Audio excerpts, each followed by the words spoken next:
होली मनाती हो, दीपावली, रक्षाबंधन, गड़बड़ा चौथ, करवा चौथ मनाते हो ना? ठीक है, ठीक है।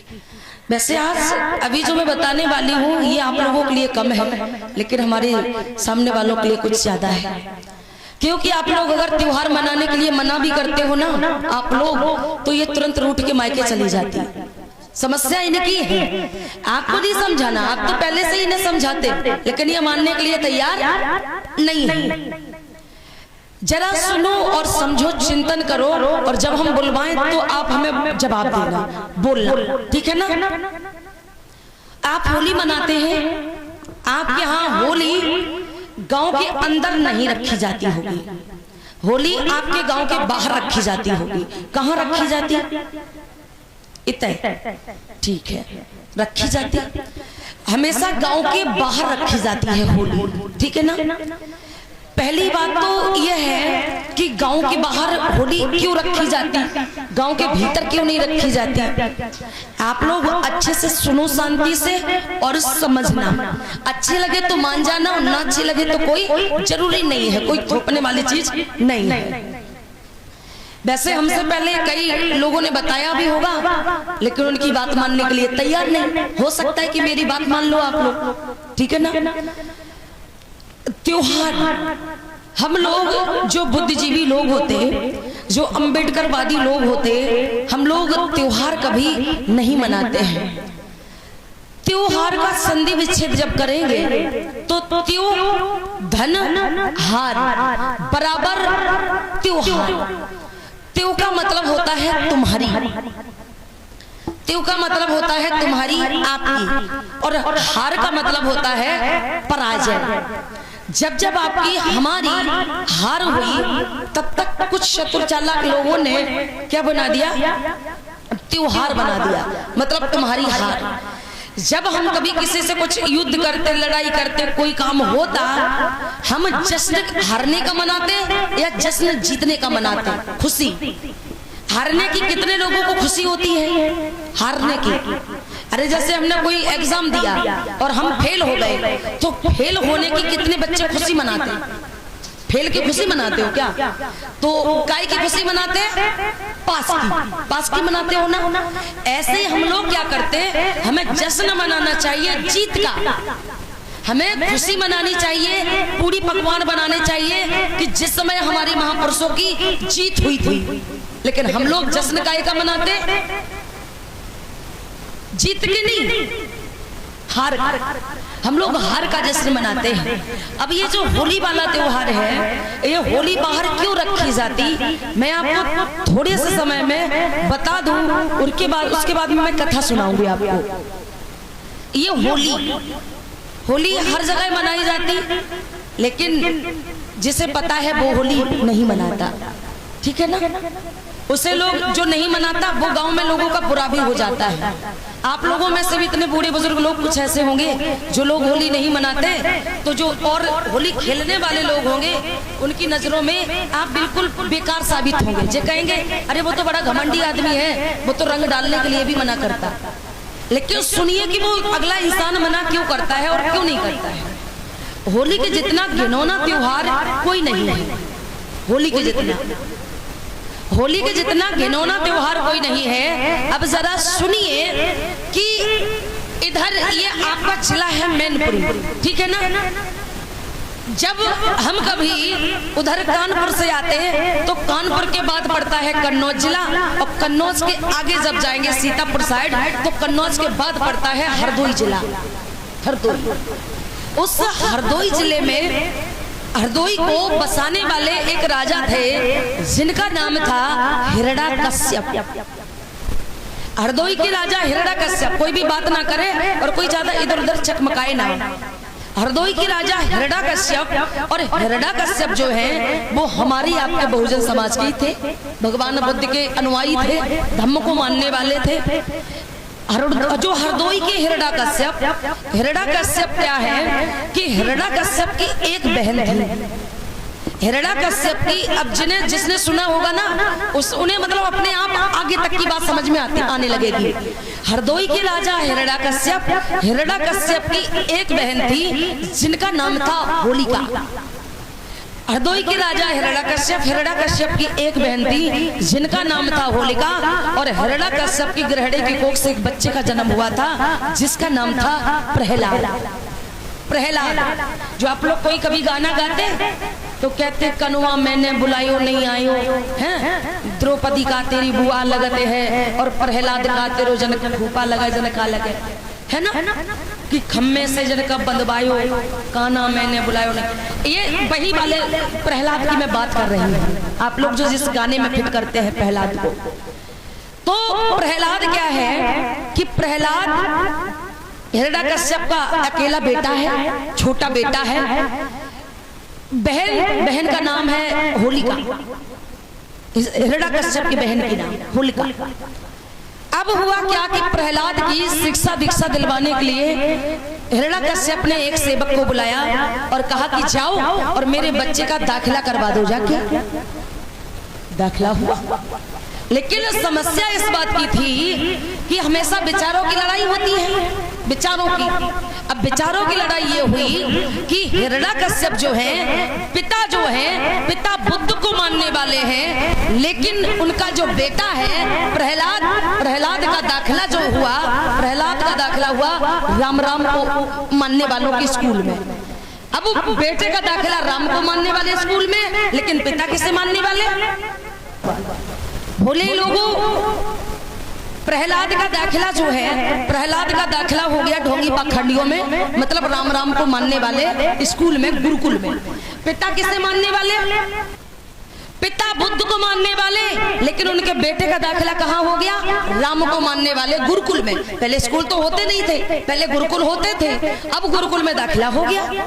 बच्चा कोरा कागज होता है, बच्चे को जैसी शिक्षा दिलवाओगे बच्चे वैसे ही बनेंगे।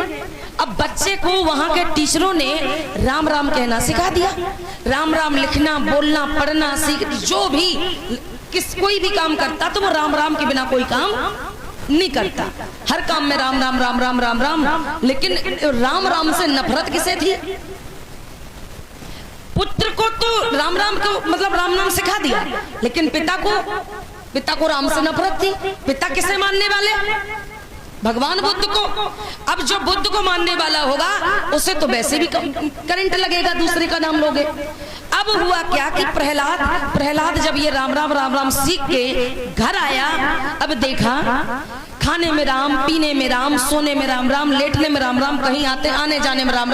अब राम जब वो बच्चा करता तो हिरण्यकश्यप को जब पता चला कि मेरा बेटा प्रहलाद, मैं तो बुद्ध का अनुयायी हूँ, लेकिन मेरा बेटा जो है वो राम करता है। अब एक काम करेंगे, मैं राजा हूँ और बेशक मेरा ये बेटा है, मेरा खून है। अगर ये अपने बेटों को पास में बुलाया और कहा कि अगर तू राम करेगा तो मैं अपने राज्य से तुझे बाहर निकाल दूंगा, या तो तू राम करना बंद कर दे तो तू मेरे महलों में रह सकता है, अगर तू राम करना बंद नहीं करेगा तो हमारे बाप की बेटे की आपस में नहीं बनेगी, मैं तुझे घर से बाहर निकाल दूंगा। बेटे ने राम करना बंद नहीं किया और बेटे को हिरण्यकश्यप ने अपने राज्य से, अपने घर से बाहर निकाल दिया, भगा दिया। लेकिन माँ प्यार ना करे चलेगा, पिता प्यार ना करे बच्चे को चलेगा, लेकिन घर में जो होती है, घर में सबसे ज्यादा भतीजे को अगर कोई प्यार करती तो वो है बुआ। सबकी बुआ प्यार करती।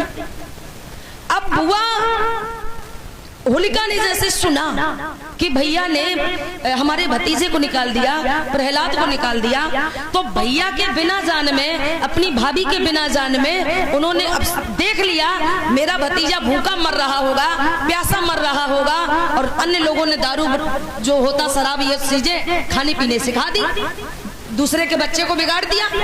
अब हुआ क्या कि होलिका को जब पता चला तो होलिका ने खाने पीने की चीजें ली और खाने पीने की चीज लेके अपने घर से निकली। किसे देने के लिए? प्रहलाद को, अपने भतीजे को देने के लिए। अब भतीजे भाई माना बेशक प्यार करे अपने बच्चे को, लेकिन बुआ को तो दर्द लगता ही है। अब बुआ गई और बुआ भतीजे को ढूंढने लगी। जैसे ही गांव से निकली, अब ये अपना घर है तो ये लास्ट में पड़ता है ना, उधर से लास्ट में और ये इधर से पहले ही पड़ता। तो हुआ क्या कि बुआ होलिका जो है, बुआ होलिका गांव से निकली और आवाज लगाने लगी, कहने लगी, ए प्रहलाद, प्रहलाद। देखा जो मिलता पूछती बुआ होलिका और कहती, ए भैया, चाचा, आपने मेरे भतीजे को देखा, मेरे भतीजे को देखा। तो कुछ ढोंगी पाखंडी जो लोग होते, ढोंगी पाखंडी का मतलब आप समझ रहे होंगे, मुझे ज्यादा नहीं कहना, ठीक है ना। अब जैसे ही ढोंगी पाखंडियों से पूछा होलिका ने, तो पता क्या हुआ, ऊपर से अब राजा की बहन को कभी घर से बाहर तो वो बहन हुई नहीं, राजा की बहन अब पहली बार घर से बाहर भतीजे के चक्कर में हुई। जैसे ही उन दरिंदों की बलात्कार होलिका पे पड़ी तो ऊपर से नीचे तक दिखने लगे आंखें फाड़ फाड़ के वो ढोंगी पाखंडी लोग। आप समझते हैं ढोंगी पाखंडी? नहीं समझते? अच्छा चलो, नहीं समझते तो फिर कोई बात नहीं। ढोंगी पाखंडियों की जैसे ही नजर पड़ी, ऊपर से नीचे तक देख रहे, क्या करे क्या ना करे। अब मन में एक विचार आया दूसरे की बहन को देख के, उन ढोंगियों के मन में एक विचार आया कि क्यों ना इस लड़की के साथ में, राजा की बहन के साथ में हमें कुछ समय बिताने के लिए मिल जाए, क्योंकि ये सुंदर है और इसके साथ में अगर हम समय बिता ले अच्छा रहेगा। हुआ क्या कि बुआ होलिका जैसे ही वो मुझसे पूछती तो वो विचार करने लगा, अगर हम प्रहलाद को हमने देखा तो है ही नहीं, प्रहलाद को नहीं देखा, लेकिन हम ये झूठी कह देंगे कि गांव की तरफ वो गया, तो गांव में अगर ये बुआ होलिका जाएगी तो इसे हम पकड़ नहीं पाएंगे, इसके साथ बलात्कार नहीं कर पाएंगे। तो कह दिया, हाँ हाँ मैंने देखा देखा देखा। कहाँ गया? कह दिया कि वो प्रहलाद जो है वो इधर चला गया, गाँव के बाहर चला गया, गाँव के बाहर घूमता हुआ ऐसे नशे में इधर उधर चला गया।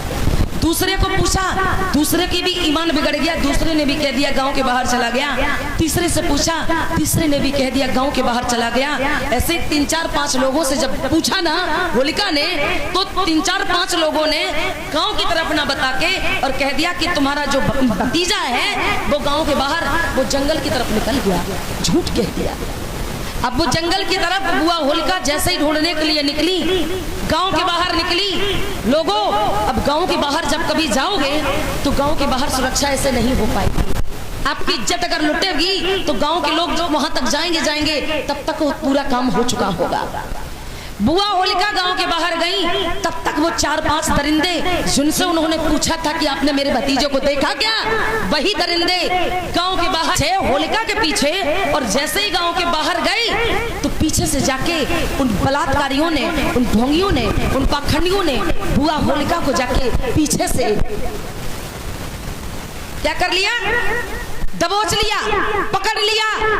और धीरे धीरे धीरे धीरे भतीजे को ढूंढते ढूंढते शाम हो गई थी ना, सोचा कि अब शाम हो गई, अब हम इसके साथ में कुछ गलत कर पाएंगे, क्योंकि रात में तो ज्यादा दिखता ही नहीं है। दरिंदों ने पकड़ लिया, धीरे धीरे शाम हो गई। अब हुआ क्या कि रात हो गई। अब बारी बारी से बुआ होलिका के साथ में, एक राजा की बहन के साथ में वो दरिंदे बलात्कार करने लगे। रात में बलात्कार करने लगे, बारी बारी से बलात्कार किया, खून खच्चर किया। और धीरे धीरे पता क्या हुआ, धीरे धीरे पूरी रात बीत गई। अब सुबह आके पता कितने बज गए, 4। अब जैसे ही 4 बजते तो गांव में आदत होती है लोगों की दिशा मैदान के लिए खेतों में जाना। अरे कोई दिशा मैदान के लिए आने लगे हैं तो कोई पकड़ लेगा तो क्या कहेगा। बुआ होलिका के साथ बलात्कार किया, गंदा काम किया उन ढोंगियों ने, उन पाखंडियों ने। और बुआ होलिका जो है, सारे कपड़े बुआ होलिका के फाड़ डाले, इज्जत को ताड़ ताड़ कर दिया, सब कुछ नोच डाला।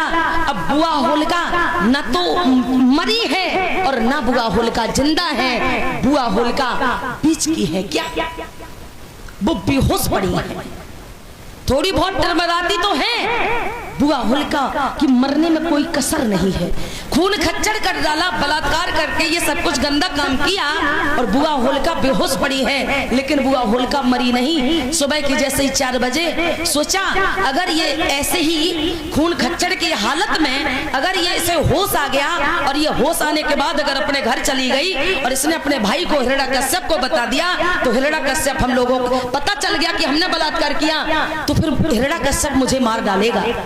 एक काम करो, रहे बांसना बजे बांसुरी, रहे बांसना बजे बांसुरी। इस जिंदा लड़की पहले तो ये गलत काम कर ही लिया, अब एक काम करो कि थोड़ी बहुत जान बची है तो इसे आग जला के इसे जिंदा जला दो, और जब इसे जला दोगे, फूंक दोगे, तो फिर कोई भी चीज साबित नहीं हो पाएगी, तो हम पकड़े नहीं जाएंगे। अब बुआ होलिका तो बेहोशी की हालत में पड़ी है और रात भर गलत काम किया, बलात्कार किया ढोंगियों ने, और उसके बाद में गए, और वो महीना कोई और नहीं बल्कि ये मार्च का ही महीना। अभी होली आने वाली है मार्च को ही, मार्च में आती होली, कितनी तारीख की है होली?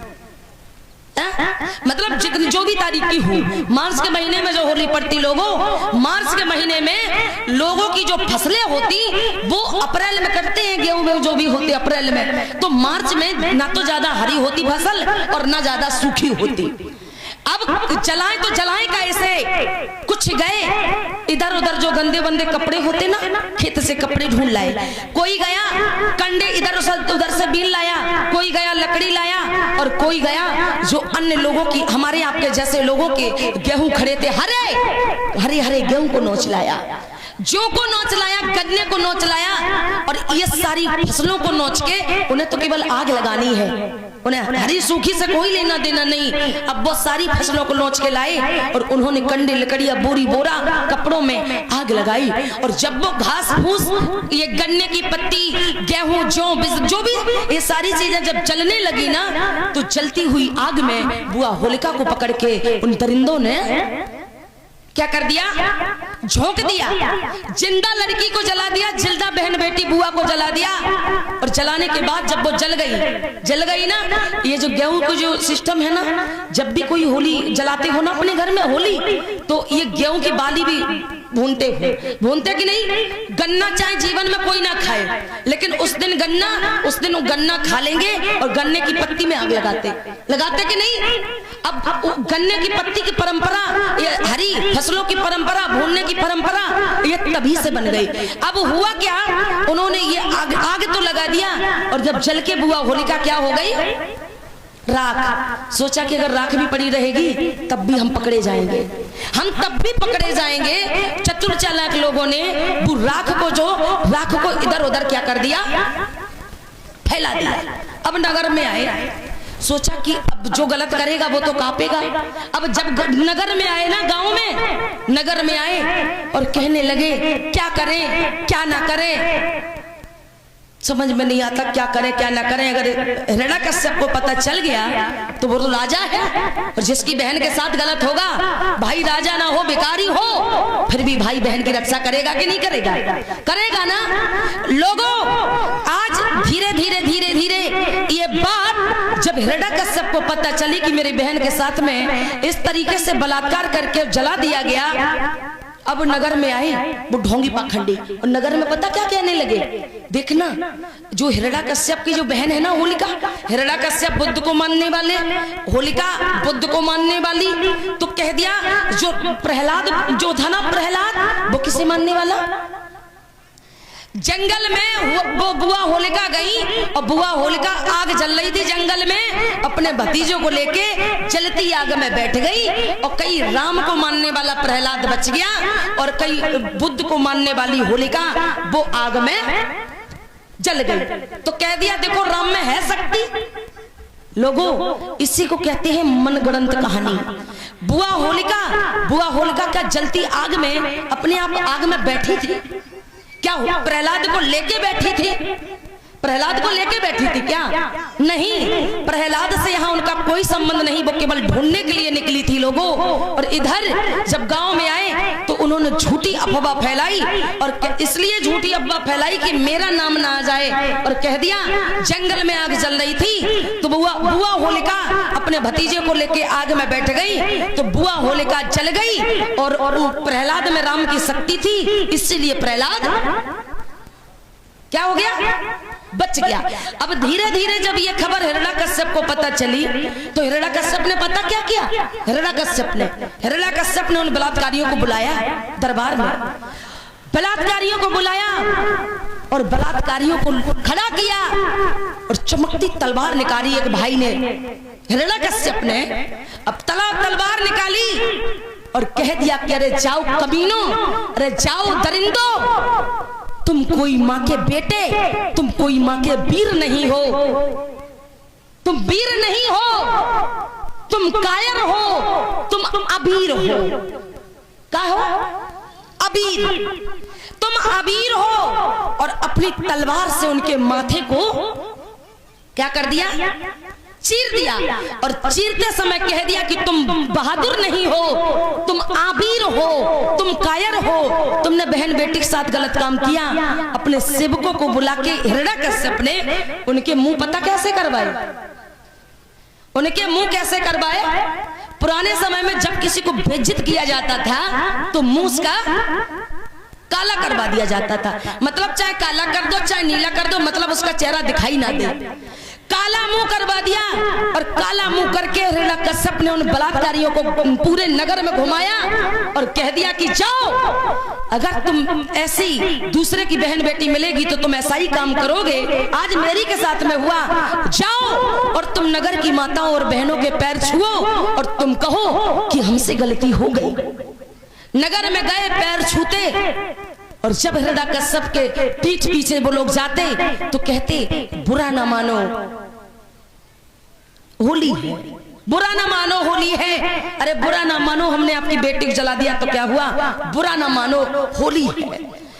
अब ये तो ठीक खत्म हुआ। ये जो तिलक लगाने का काम करते हो ना, तिलक, ये अबीर वाला तिलक लगाते हो, अबीर वाला, उन्होंने तलवार से चीरा था, तलवार से, और कह दिया था कि तुम वीर।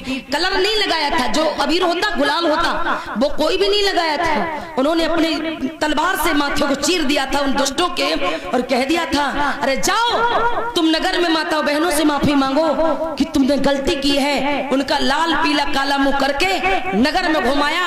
लेकिन आज जब होली वाला त्योहार आता, उस समय तो बलात्कारियों ने गलत काम किया, इसलिए उन्हें नगर में घुमाया लाल पीला मुंह करके। लेकिन आज हमारे समाज के लोग बोरी रख लेते, बोरी रंग वाली बोरी, उसके बाद में पूरा मुंह पोत लेते, नीला पीला लाल कर लेते और नगर में घूमते और खूब दारू पीते और उसके बाद में पैर छूते और कह देते बुरा ना मानो, होली है।